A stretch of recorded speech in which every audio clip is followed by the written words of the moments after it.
Hi guys, మొన్న dosa with chicken cravings లాగా ఈరోజు అమృతం చూసాక నాకు పెసరెట్ క్రేవింగ్స్ వచ్చాయి. అందుకని పెసరెట్ చేద్దామని చెప్పి దానికోసం అయితే నేను నైట్ పెసర్లు ఇంకా బియ్యం నానబెట్టుకున్నా. పెసర్లు 1 గ్లాస్ తీసుకున్నా, బియ్యం 1/2 గ్లాస్ తీసుకున్నాను, 1:2 రేషియోలో. సో ఇప్పుడు దీన్ని అయితే మిక్సీ చేసేసుకుందాం. వీటిలోకి కొన్ని పచ్చిమిరపకాయలు, అల్లం ముక్కలు, కొంచెం జీరా, నాకు జీరా ఎక్కువ ఇష్టం కాబట్టి కొంచెం ఎక్కువ, అండ్ సాల్ట్ ఇవన్నీ వేసి మిక్సీ చేసుకోవడమే.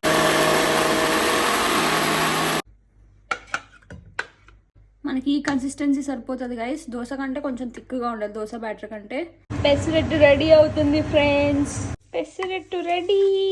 ఇలా వేడి వేడి పెసరెట్లో చట్నీ తీసుకొని తింటుంటే అబ్బాబాబా ఎమ్ ఉంది ఫ్రెండ్స్. మీరు కూడా చేసుకొని తినేయండి.